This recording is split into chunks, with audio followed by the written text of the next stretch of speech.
I just ask you a bit about the Fairtrade award here at St Thomas's? It's a great achievement for that we go. We had a contest all across East Renfrewshire, and this is an idea about trying to give them a sense that they can, when they go to the local shop, help change people's lives for the better. And children the same age as them, who are really struggling. I know there's hardship and poverty at home, but it's on a different scale in some of the poorest nations. So it's great to be in St Thomas's, and the kids absolutely loved it. It's one of those kind of feel good moments where you kind of celebrate what you can change just with £1 in your pocket, and to get the younger generation to kind of tag on the shoulder of their parents or their granny when they're out shopping and say, can we buy something that's fair trade?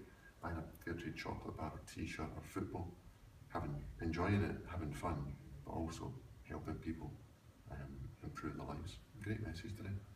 And can you tell me a wee bit about how the campaign for the general election is going in East Renfrewshire for Labour? There's a lot of work going on.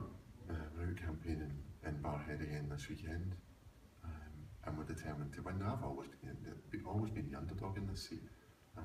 Way back in 1997, I was the underdog, confounded all the pundits. And actually, in the most recent general election, the Tories were the bookies' favourite to beat me.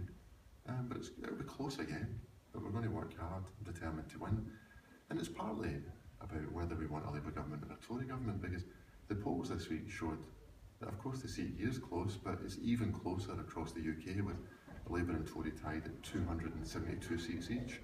So if Labour can just win one more seat across Scotland, then we can be the biggest party. If we're the biggest party, we get to form the government and we get rid of David Cameron and his dreadful policies of austerity.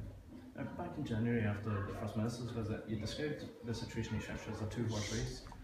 Would you say it's still a two-horse race, but maybe not the two-horse race you quite expected? Well, there's only one horse that's constant, and that's Labour. Look, it's close, and the polls this week show that it's close. The SNP vote's up, and the Tory vote is still strong. Perhaps not in Barrhead, but the Tory vote is still strong. Now, regardless of the constituency, it's a two-horse race across the UK, because the biggest party gets to form the government. Ever since before the Second World War, whoever is the biggest party gets to form the government, and we can't have another 5 years of David Cameron. And Scotland will decide in 2 months.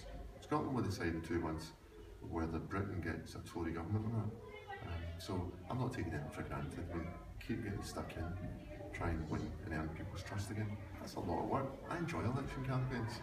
And you said you admitted yourself that it's tight at the top just now. A lot of those votes will be many swing voters who may have previously been Labour and will switch to either Tories or SNP possibly. What would be your strategy to win back these swing voters? It's about energy, it's about humility, it's also about saying there's a different way of doing things. We've had 5 years of David Cameron, and most people don't feel any better off. There's a pessimism about politics, and Labour's got a different approach. An £8 national minimum wage. An awful lot of people in Barrhead would welcome that. A living wage, so that 500,000 Scots, including thousands in East Renfrewshire, get a genuine pay rise. We'll also put more money into the NHS. We'll have a mansion tax. Now, this is only in houses worth over £2 million. And most of those houses are in London and South East England, but we'll use the money raised from that to fund Scotland's NHS. The first spending will be 1,000 new nurses in our hospitals. Those are the sorts of things Labour would do. I know we've got a lot of work still to do, but it's a world of a difference between a Labour government and a Tory government. The SNP ain't going to form this government. They only stand in Scotland, they don't stand across the rest of the UK. So it's either Labour or Tory. In Scotland, we shouldn't inflict another Tory government ourselves by voting SNP, and we shouldn't inflict the Tory government on the rest of Britain by voting SNP. Well, thanks for your time. Come on.